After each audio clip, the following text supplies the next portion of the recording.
What's up, YouTube? Today we're going to be talking about why you should start investing as soon as possible. If you would have to ask anyone what their biggest financial goal would be, it would either be to become a millionaire or to quit their job and never having to worry about their money ever again. Well, actually, you don't need to win a lottery ticket or anything like that. All you have to do is to invest consistently and have some patience with it. On this channel, I will tell you exactly how much you need and how long it will take for you to get there.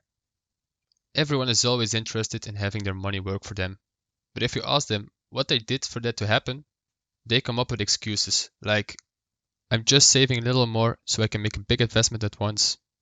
Those small amounts won't have a big impact. Or even, I don't know anything about stocks. Which one should I pick? Let's get these excuses out of the way by the end of this video. But first, I would like to show you why it is detrimental to your finances to keep your money sitting in a savings account.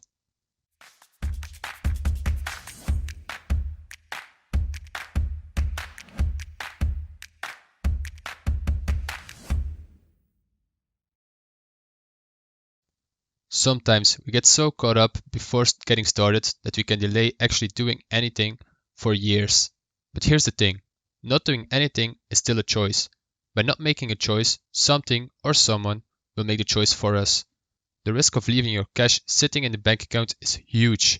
Not only the opportunity cost of not yielding anything, but primarily because of what I call the silent killer of wealth, inflation. But now you may be wondering, what exactly is inflation? Inflation is the increase in costs of goods and services in an economy, as that in turn means that for each dollar you have in your savings account, you will be able to purchase less and less things in the future. Right now, you are probably stacking cash and seeing your savings account go up and up when you receive your salary, which is obviously a nice thing. But even if you reach that one goal you had in mind, what will this money still be worth due to inflation?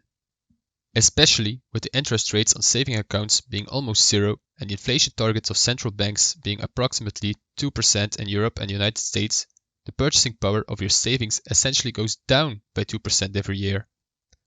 As weird as it may sound like, you are essentially losing money by saving.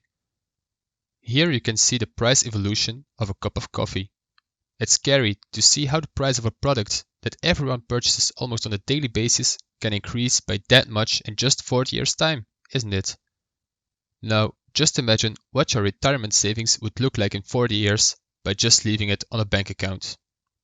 In fact, there are two ways to avoid inflation, either by spending or by investing. The former is what the central banks want you to do and why they are aiming for a 2% inflation rate. However, we will be focusing on the latter, investing. I don't want to spoil too much already, but building wealth is fairly simple. You just have to spend less than you earn and invest what is left over. It's all about finding the right balance between saving and spending at first, and after you have been investing in the stock market for some time, your investments will outweigh your spending by a lot. This is when you start building your way to financial freedom. Alright, now let's move over to the fun part of this video. If I want you to remember only one thing from this video, it is this: compound interest. The easiest definition of compound interest that I could give you is the following.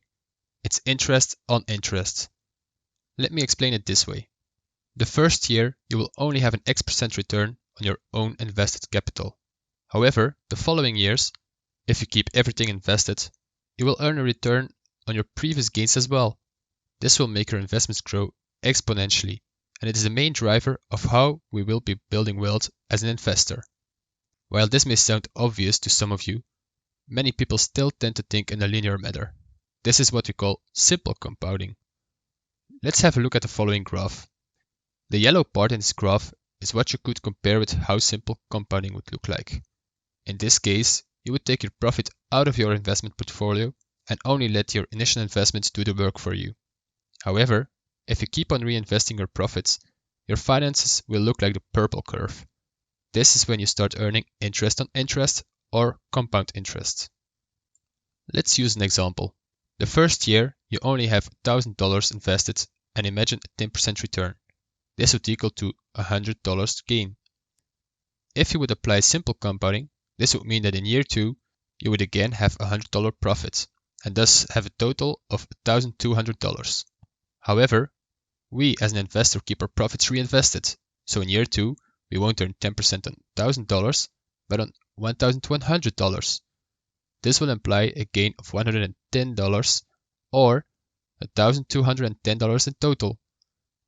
If we would continue this calculation for several years, the impact of this compound interest will be huge. The first year, it may seem like investing isn't paying off or it's not worth your time, but you have to think the long term.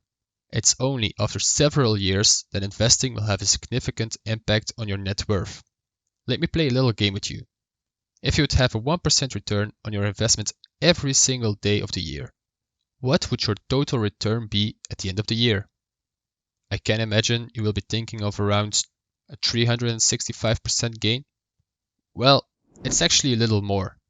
You would have earned 3,778%, or in other words, your initial investment of $1,000 would now be worth almost $38,000. Just one small percentage can make a big impact in the long term. Now, the essence of this video was to show you why you should start investing as soon as possible. Let me illustrate this with two different people. On the left side, you have person 1, who is an investor and is convinced of the power of compounding. He started saving early on in his life, and at the age of 25, he decides to invest $5,000 in the stock market. Thereafter, he will invest $2,500 each year. Then, on the right side, you have person 2. He is always procrastinating. He thinks that he should wait a little longer to start investing, either because the stock market is too high, or he is waiting to just save a little more before starting to invest. So finally, at the age of 35, he starts investing in the stock market for about $10,000. The years after, he adds another $5,000 each year. In other words, person 2 is adding twice as much money every year than person 1 does. What do you think? Was it worth the wait for person 2? Was he right to wait 10 more years and invest twice as aggressive as person 1? Let me show you the result at the age of 65. In fact, person 1 came out with a much higher portfolio than the more aggressive person 2 did. While person 1 made $808,000, person 2 only made $712,000 with twice as much effort. Let me phrase it differently. Which person would you rather be? Would you rather invest consistently with a small amount, or procrastinate and having to save more aggressively later on in your life? For me, the answer was easy. I would like to be person 1. It's still easy to save money while you are young. The longer you wait, the more financially stressed you will be because of a mortgage, children, car payments, and so on. Or, as Warren Buffett said beautifully, 3 to 5 years of sacrifice, saving, focus, and investing can set you up for the rest of your life. If you are convinced of the fact that you need to start investing as soon as possible, please join me on this journey. Let this video be the launch of your financial success and plant the seeds of your future wealth as of today. Thank you so much for listening. Please leave a like if you enjoyed the content and subscribe to my channel. See you in the next one.